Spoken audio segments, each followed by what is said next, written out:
So a few weeks back now, I was doing another of my videos about the pile of VHS tapes that I picked up from an auction a while ago now. And one of the suggestions off the back of that video was to take them to the 80s video store in Alfreton. And I thought, Alfreton, why do I know Alfreton?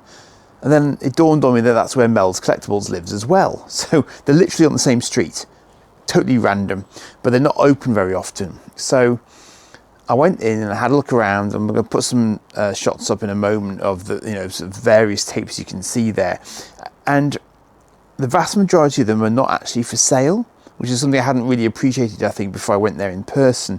So the idea is that they're there for display purposes to remind you of what going into a VHS rental store would have looked like back in the day. Some of them are for sale, sell-through tapes, sort of, like the ex-rental tapes you can pick up very, very cheaply. And they're surplus stock, I guess, effectively. So you can pick those up. You can get t-shirts, and they very kindly gifted me a t-shirt, which you'll see a picture of, for having brought in my donation of several boxes of old VHS tapes. But it's a nice thing to do, to feel that I've gotten a shot of them to a place that is actually going to make use of them. And where it'll benefit to people potentially who go to visit the museum. Curiously enough, Cobra from Gladiators was in when I went in this Saturday. I didn't get an autograph or anything, but it did sort of quietly amuse me that he was there at the same time that I was. Because normally I associate Cobra with Action Force or Elite, but on this occasion it was actually Gladiators.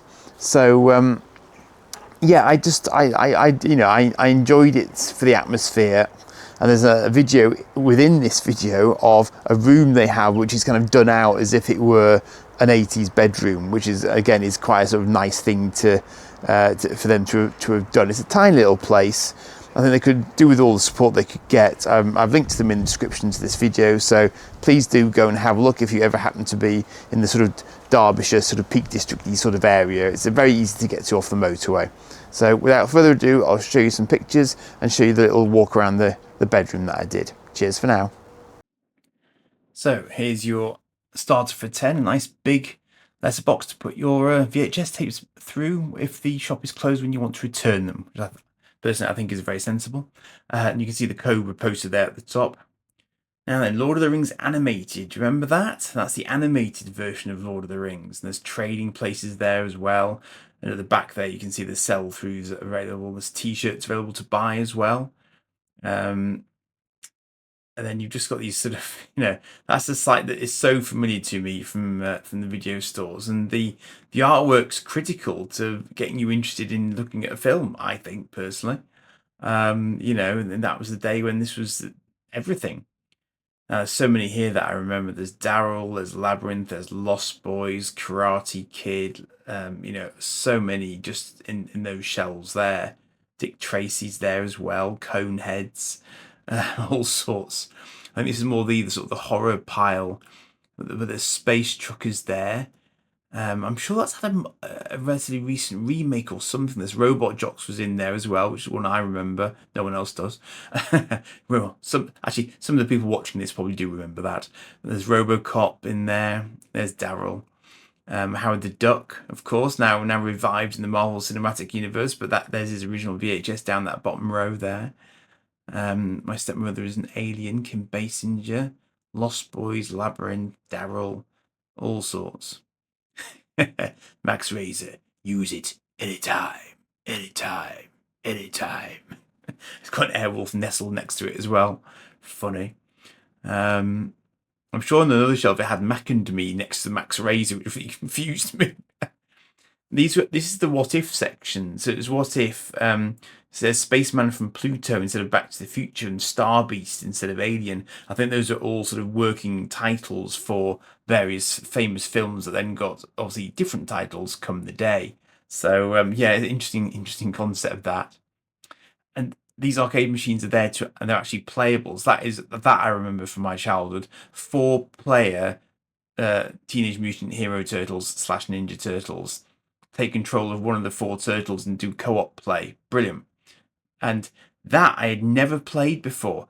Empire Strikes Back, wireframe graphics.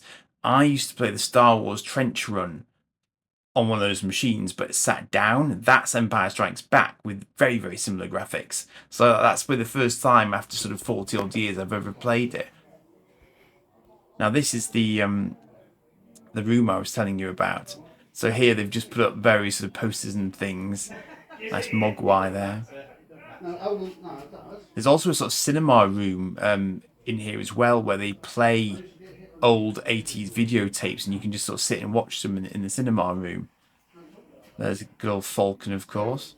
Not complete, but hey, can't have everything.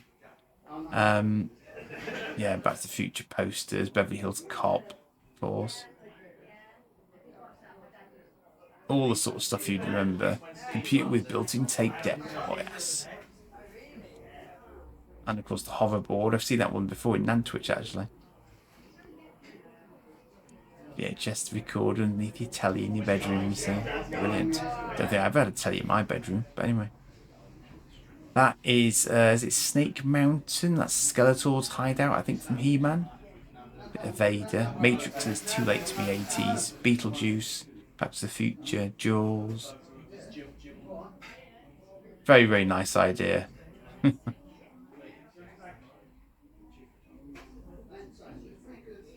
Boombox. Nice. Back to the Future jacket, I believe.